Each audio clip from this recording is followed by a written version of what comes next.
सज्जन हो, नमस्कार.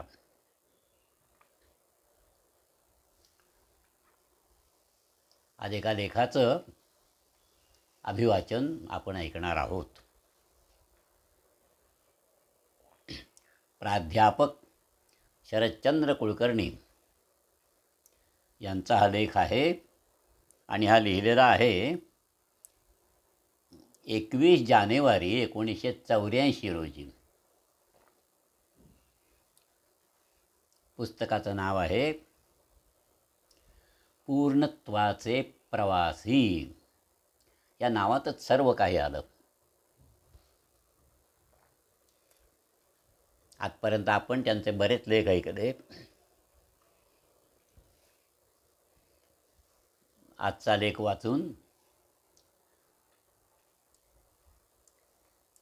या पुस्तकाचा समारोप करणार आहे आणि त्यानंतर साने गुरुजींचं फारसं कुणाला माहीत नसलेलं परंतु अमूल्य असं पुस्तक भारतीय संस्कृती यातले लेख आपण क्रमाक्रमाने आणि सवडीनुसार बघणार आहोत. यात अर्थार्जनाचा जरासुद्धा उद्देश नाही. अमोल विचार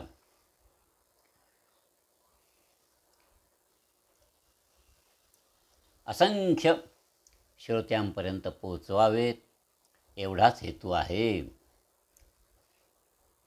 कारण ते अमूल्य आहे.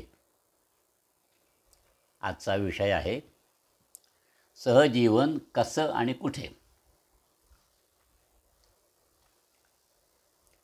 मुक्ती कीर्तन मालाडी बी सातवळेकर या यूट्यूब चॅनलला आपण जर सबस्क्राईब केलं नसेल तर अवश्य सबस्क्राईब करा, शेअर करा, लाईक करा, एकमेकांना सांगा. या चॅनलवरून आपल्याला माहीत आहे अनेक नारदीय कीर्तनं, उत्तम उत्तम लेखांचं वाचन, जुन्या कविता, जुनी गाणी, वाद्यसंगीत, सुंदर सुंदर गोष्टी, थक्क करणाऱ्या गोष्टी, अशा बऱ्याच विविधतेनं नटलेले व्हिडिओ सादर करीत असतो. आपण अवश्य लाभ घ्यावा. सुरू करतो सहजीवन कसं आणि कुठे.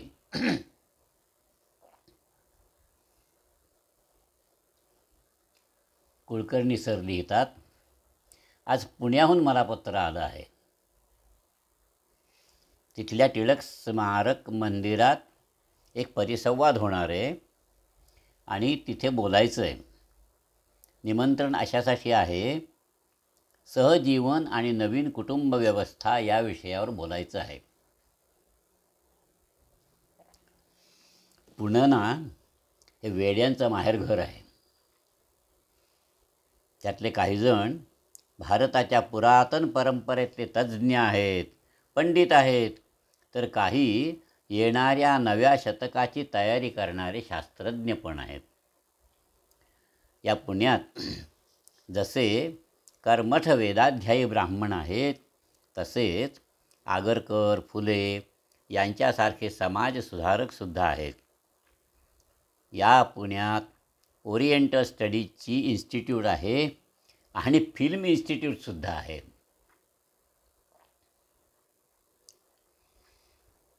इथल्या या अनेक मंडळींना मी वेडे म्हणतो ना, ते अतिशय आदरपूर्वक म्हणतो.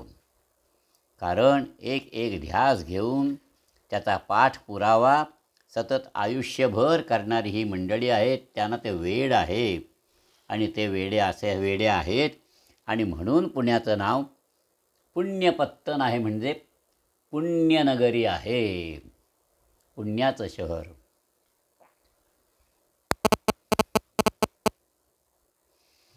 आता स्त्री पुरुषांचं सहजीवन हा विषय असा आहे, त्यात तर्कबुद्धीपेक्षा सुद्धा मानवी भावनांचा, त्यांच्या शारीरिक आणि आंतरिक गरजांचा भाग जास्त आहे.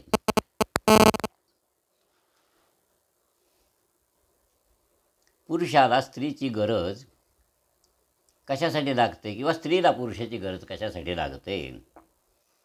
मिसरूड फुटू लागलं की मुलाची आणि वयात येऊ लागली की मुलीची आपल्याच वयाच्या किंवा जरा मोठ्या मुलामुलींकडे बघण्याची दृष्टी बदलते. म्हणजे काय होतं? आता ॲडम आणि इव्हला एकमेकांबरोबर बोलत ज्ञानवृक्षाचं फळ चाखावं असं वाटलंच ना? ते का? यात काही पाप आहे का? यात काही माणुसकीची अवनती आहे का?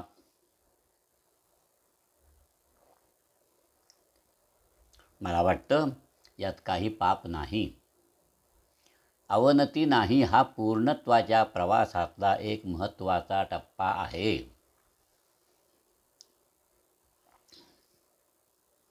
तरुण तरुणींना एकमेकांची ओढ वाटणं यात पाप नाहीच, पुण्यच आहे. कारण त्यावर माणूस जातीची निर्मिती अवलंबून आहे. सहजीवनाची एकमेकांना मदत करीत पूर्णत्वाचा कैलास पर्वत चढण्याची ती सुरुवात आहे. पण कित्येक जण या सुरुवातीच्या टप्प्यावरच अडखळून पडतात. आहार निद्रा भयमैथुनंच माणसात आणि प्राण्यात दोन्हीकडे आढळतात. मग माणसात आणि प्राण्यात फरक काय? मनुष्य मैथुनाचं रूपांतर प्रेमात करतो. पण प्रेम म्हणजे काय?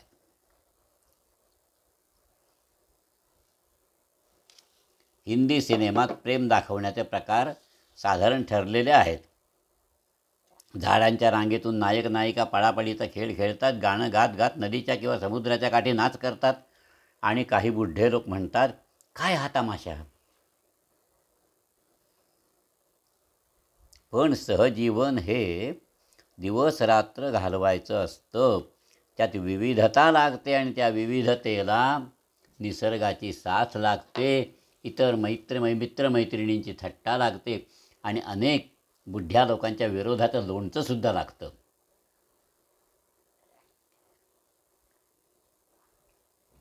याचा अर्थ काय? याचा अर्थ एवढाच की माणूस केवळ प्राणी पातळीवर जगू शकत नाही. ती गरज भागली की वरच्या पातळीवरच्या गरजा त्याला आव्हान करतात आणि त्याला मग ती दिवाणखाण्यातल्या वादविवादासाठी लागते. तिला तो बागेत भटकायला लागतो. थोडंसं टेक्निकल शब्दात बोलायचं ना तर त्याच्या किंवा तिच्या सामाजिक गरजा माणूस म्हणून, एक व्यक्ती म्हणून जागृत होतात. त्याला वाटतं आपण एखाद्या धंद्यात प्रवीण व्हावं, कुशल कारागीर व्हावं, कलावंत व्हावं, शास्त्रज्ञ व्हावं. भोवतालच्या सगळ्या मंडळींनी या माझ्या धडपडीचे आणि श्रमांचं कौतुक करावं. या श्रमांची फळं मी त्यांनासुद्धा देईन.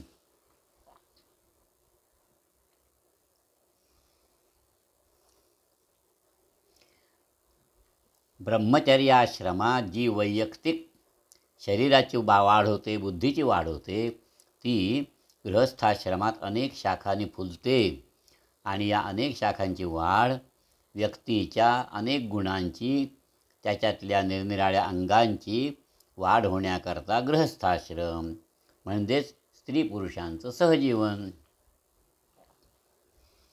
मला एक जोडपं माहिती आहे. यातली स्त्री एक अतिशय हुशार विद्यार्थिनी.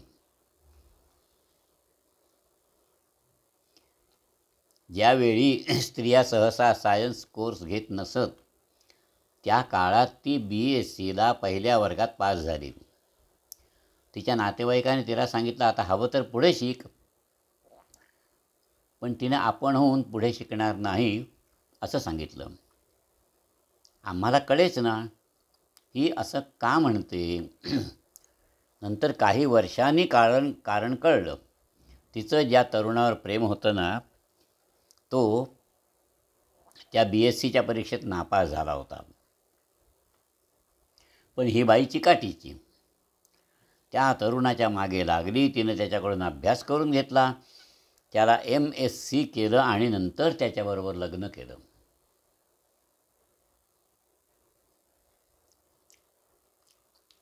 माझं त्यावेळी त्या मुलाबद्दल मत असं होतं की हा मुलगा सर्वसाधारण आहे, फारसा हुशार नाही, मनानं उमदा आहे, दिसायला देखणं आहे, पण आपण काही करू शकतो, मी सुद्धा कोणी मोठा होऊ शकतो,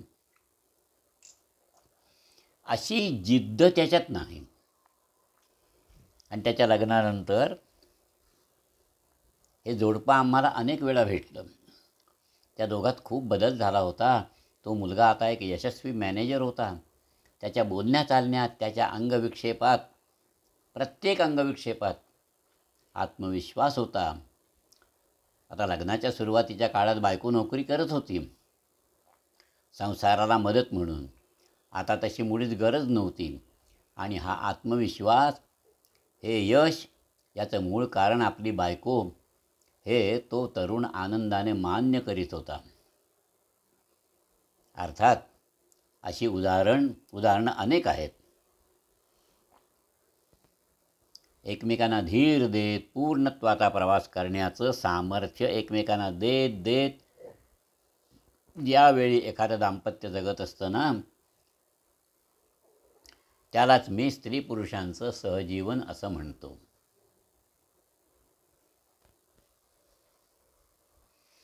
पण प्रत्येक जोडपं असं एकमेकांच्या खांद्याला खांदा भिडवून चालतं का?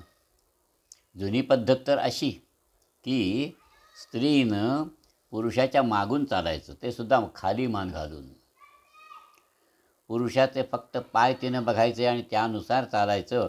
मान वर करून हा पुरुष कुठे चालला आहे धुंडाळायचं नाही, तपासायचं नाही. पतिव्रतेची व्याख्या पतीच्या पाठोपाठ जी नरकात सुद्धा जायला तयार होते ती अशी काही कर्मठानी केली होती. अशा स्त्री पुरुष संबंधांना मी सहजीवन म्हणत नाही. अशा गाड्याच्या पाठीमागून ओढत नेण्यात आलेल्या स्त्रीला मी पतिव्रता मानत नाही. आर्थिक उत्पादनाची साधनं ज्या समाजात केवळ पुरुषांच्या हातात असतात, तिथे स्त्रियांना पुरुषांचं गुलाम व्हावं लागतं, पायाची दासी व्हावं लागतं. अशा स्त्री पुरुष संबंधावर जरी धार्मिक समारंभातून अक्षता पडल्या असल्या तरी त्याला मी लग्न मानत नाही.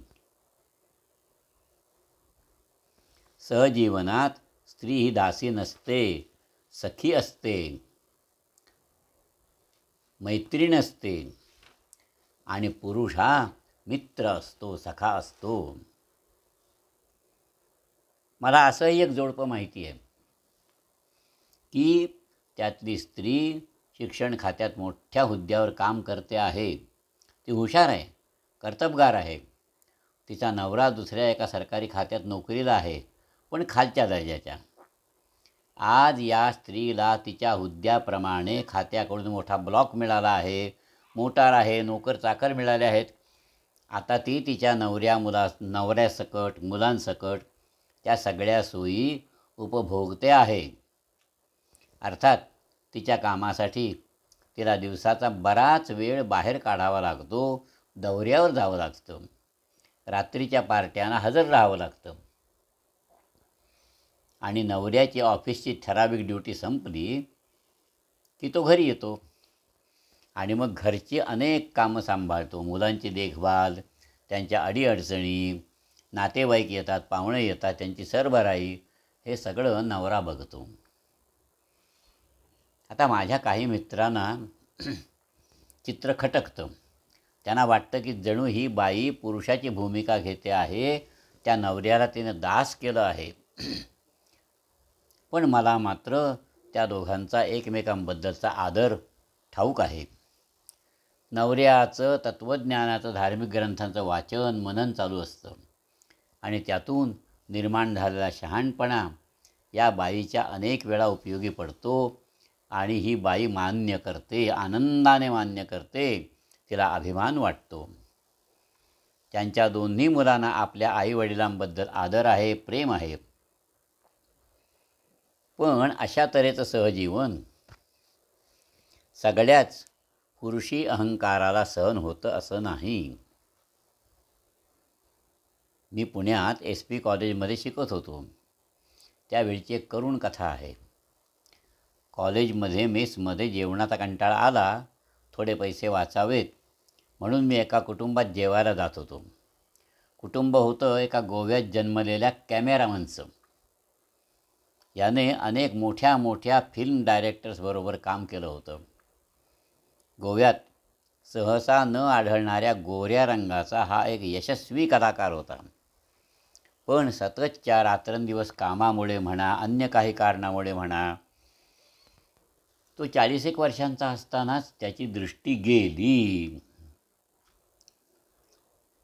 अर्थात कॅमेरामनचं कामसुद्धा गेलं. बायको होती अशिक्षित, पण गोव्याचीच. स्वयंपाकात वाकबगार होती.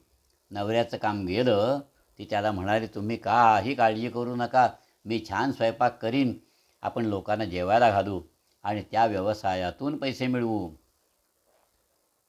नवऱ्याला वाईट वाटलं, पण पोटा पाण्यासाठी अर्थार्जनाचा दुसरा मार्गच दिसेना. आणि मग माझ्यासारखी इतर काही मंडळी त्यांच्या घरी जेवायला जायला लागली. आम्ही गेल्यावर हा कॅमेरामन खूप गोष्टी सांगे. निरनिराळ्या फिल्म शूटिंगच्या वेळी मोठे मोठे डायरेक्टर्स त्याचा सल्ला घेत. बायकोसुद्धा हसत खेळत सगळ्यांना वाढत असे. त्यानं एक छोटीशी 3-1 वर्षांची मुलगी पण होती. बाप खिडकीजवळ कॉटवर बसून राहीत आणि ही डॉली नवीन कोणी माणूस घरात आला की बापाला सांगे, त्याच्या मांडीवर चढून बसे. दिवस उत्तम चालले होते आणि या खानावळीच्या व्यवसायातून त्यांना बऱ्यापैकी फायदासुद्धा व्हायला लागला होता.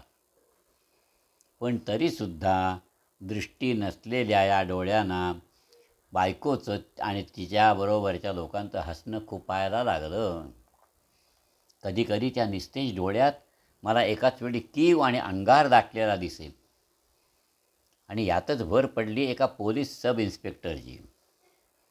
हा सुद्धा गोव्याचाच होता. या कॅमेरामनचा जुना दोस्त आणि म्हणून बायकोचा भावोजी.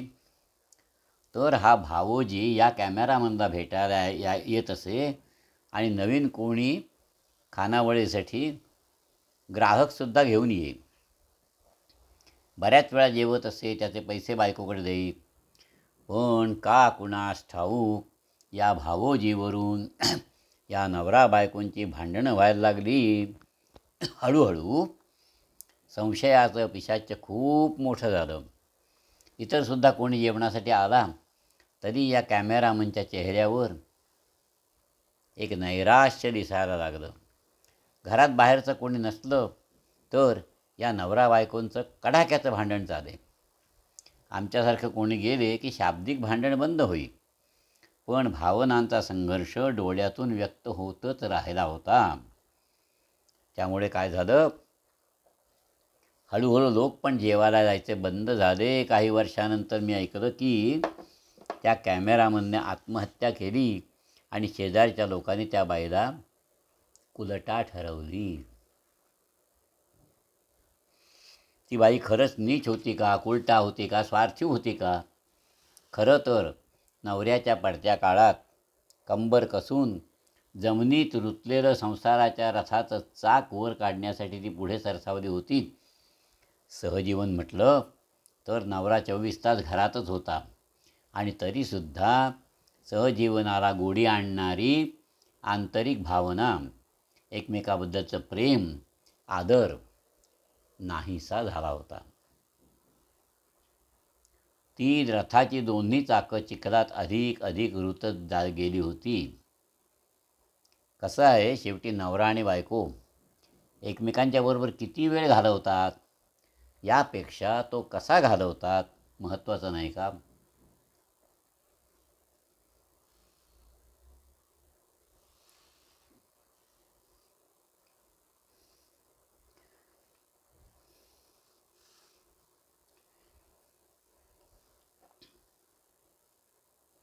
आम्ही दिल्लीत होतो त्यावेळी माझ्या पत्नीला मनासारखं काम मिळालं नाही आणि त्यावेळी ती अतिशय अस्वस्थ असे, रडत असे.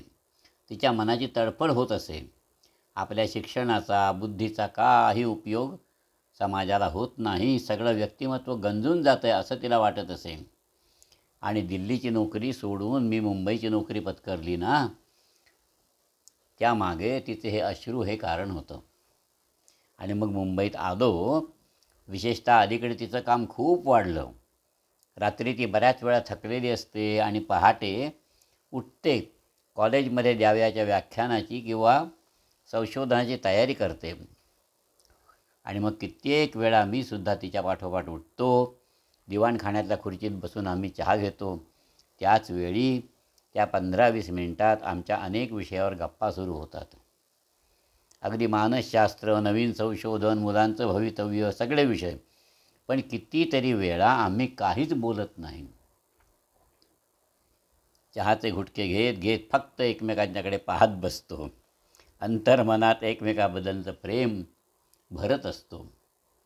आणि त्या 15-20 मिनिटात हे जे रिफ्युएलिंग होतं ते सगळा दिवस आम्हाला पुरतं.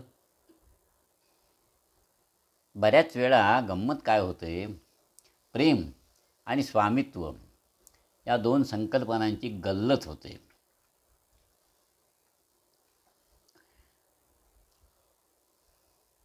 स्वामित्वाचा एक अर्थ आहे सत्ता, भलं बुरं करण्याचा, दुसऱ्या व्यक्तीला हवं तसं वाकवण्याचा अधिकार. आणि स्वामित्व या शब्दाचा दुसरा अर्थ आहे समर्पण. तो प्रेमाचा आविष्कार आहे. समर्पण म्हणजे शरण जाणं नव्हे, इंग्रजीत सरेंडर नव्हे. एखाद्या अबलेनं सत्ताधीशाच्या पायावर लोटांगण घालणं म्हणजे समर्पण नाही.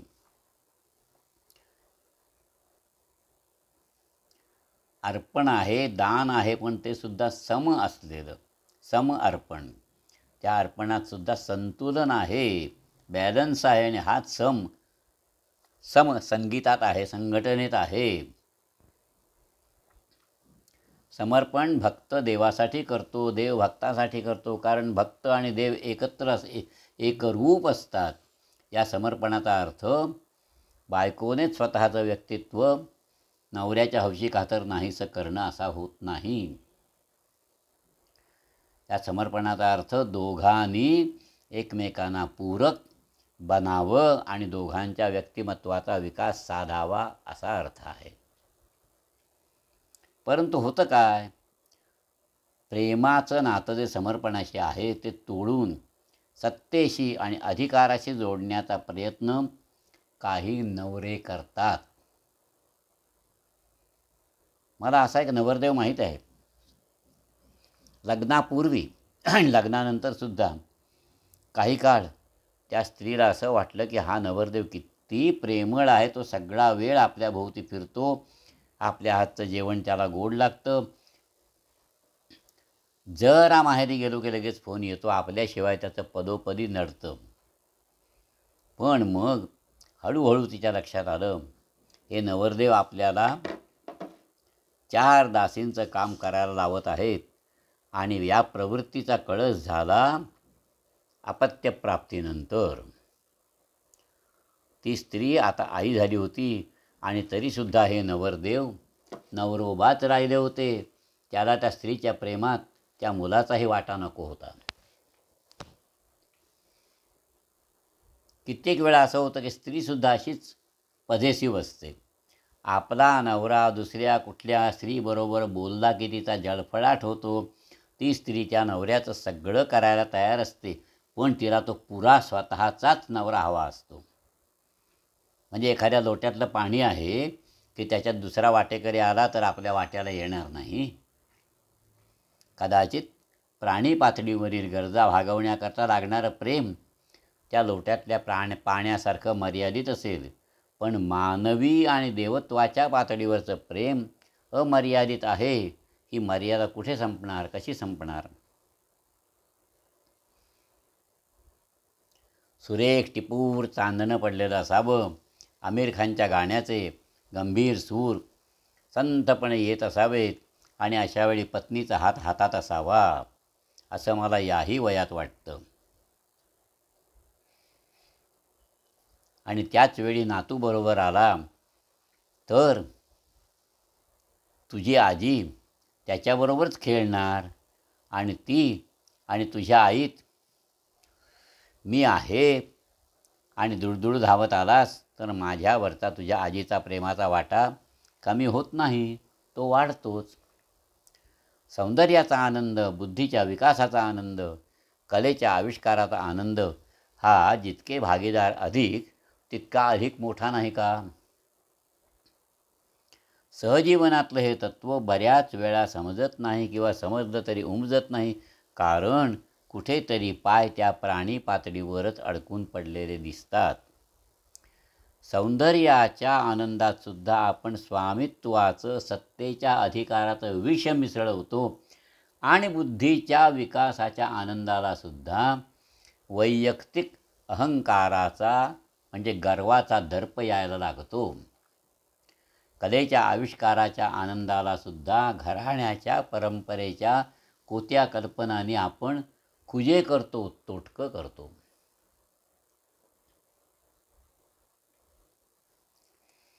सहजीवन भोगता भोगता आनंदमय बनण्याची प्रक्रिया ही मोक्षाची वाटचाल आहे. बऱ्याच जोडप्यांना ही मोक्षाची वाटचाल एकत्रित करता येत नाही. कोणीतरी एखादा लंगडा पडतो. तुकाराम वैकुंठाला कधी गेले जिजाऊला कळलं नाही आणि बहिणाबाईला ब्रह्मदर्शन कधी झालं तिच्या नवरोबाला कळलं नाही. मीराबाईच्या नवऱ्यालासुद्धा मीरेच्या गिरीधर नागराचं दर्शन झालंच नाही. ओ एकनाथ, गिरिजाबाई अशी जोडपी थोडी. त्यांचीही लहानपणी मी एक पुराणिकाकडून कथा ऐकली, ती अशी गमतीची आहे. एकनाथ महाराज मोठे भगवत भक्त, शांतीचे उपासक, थोर शास्त्री पंडित, पण अतिशय नम्र.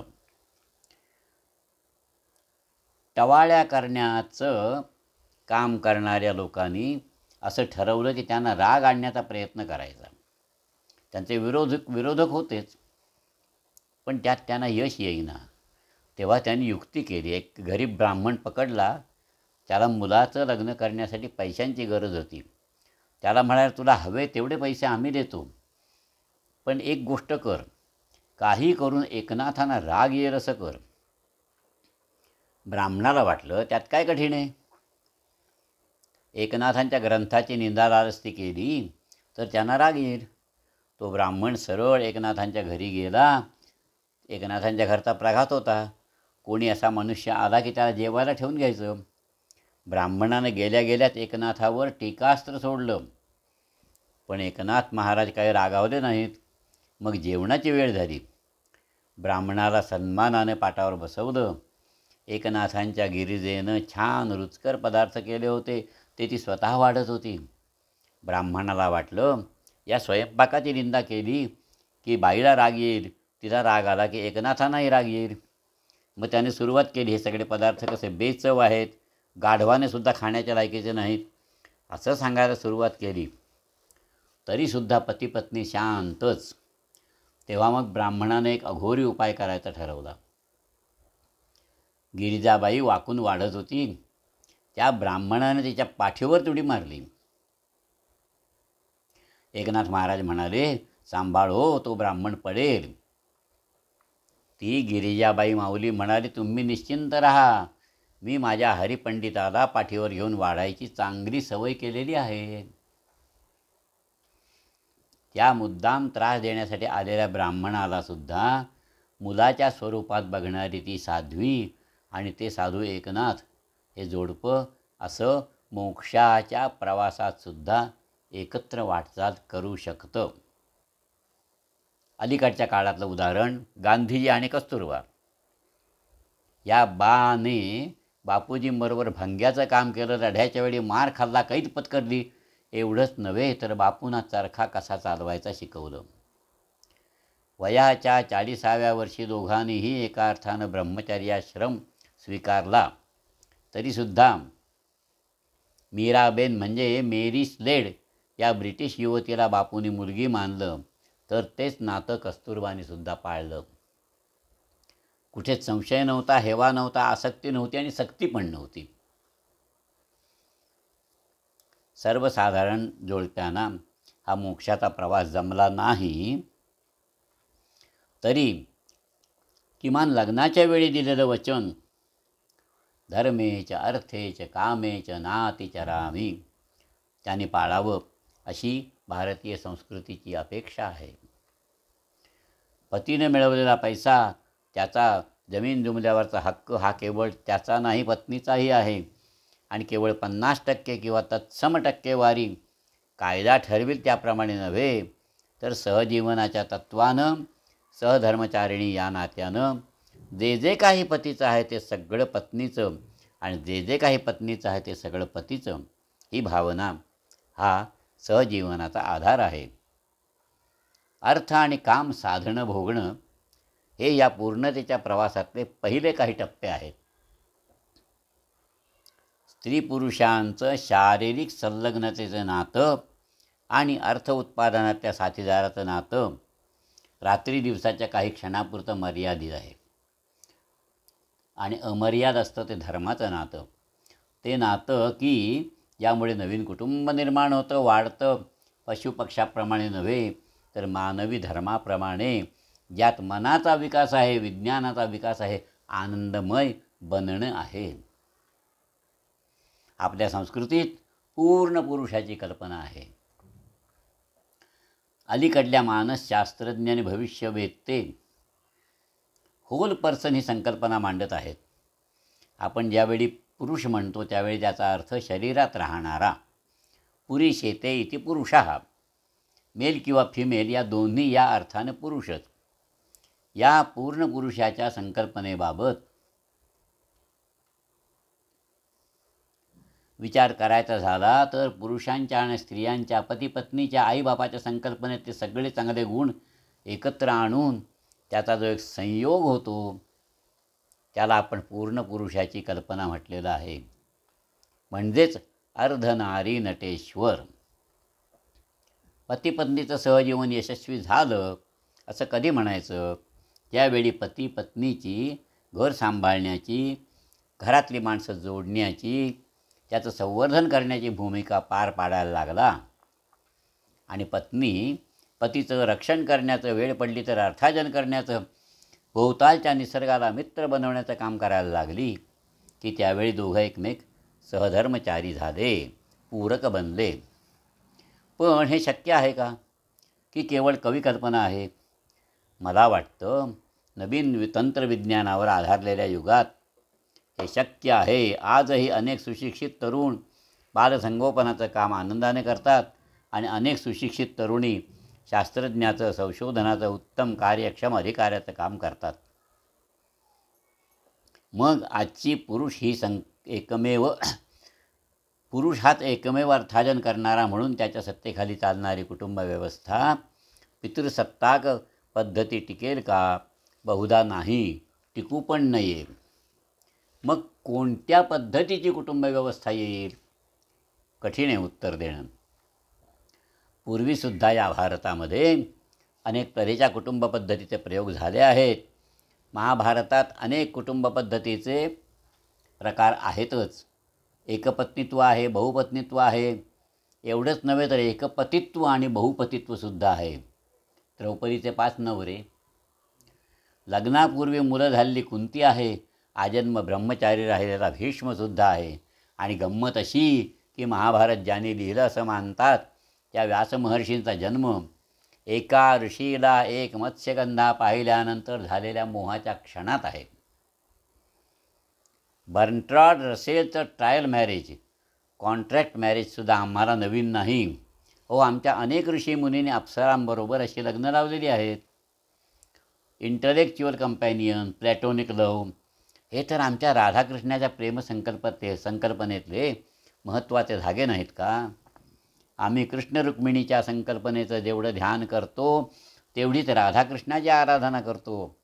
भारतात हे सगळे प्रयोग झाले आहेत. नवीन होण्याची आवश्यकता आहे.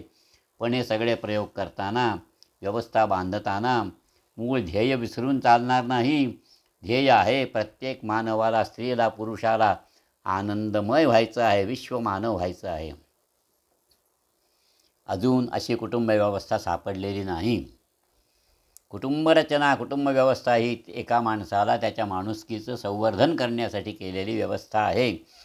तो माणूस ज्या पातळीवर जगत असेल त्या पातळीवरून त्याच्या वरच्या पातळीवर जाण्यासाठी जी व्यवस्था मदत करील ती त्याला त्यावेळी चांगली. एकपतिव्रतामुळे ज्या एखाद्या व्यक्तीची वाढ खुंटत असेल तर ते व्रत फेकावं लागेल. एखादा तत्त्वज्ञानी बंट्रॉट असेल 60 वर्षानंतरसुद्धा तिसरं लग्न करील सहजीवनासाठी, हाच अधिकार एखाद्या स्त्रीला पण द्यायला लागेल. पण याचा अर्थ कोणाला कसंही वागायचं स्वातंत्र्य आहे का? नाही. स्वातंत्र्यात स्वतःचं तंत्र हवं, स्वतःची शिस्त हवी. प्रत्येक माणसाला जन्मसिद्ध हक्क आहे, पण माझ्या स्वातंत्र्यानं मी दुसऱ्याचं स्वातंत्र्य हिरावून घेत नाही ना. दुसऱ्याला मी माझ्या स्वार्थाचं साधन तर नाही ना बनवीत. सखा म्हणत म्हणत दास तर नाही ना करीत. हा विवेक जागृत असायला हवा, तरच पूर्णत्वाच्या दिशेनं प्रवास होईल. छान वाटले ना विचार? थँक्यू.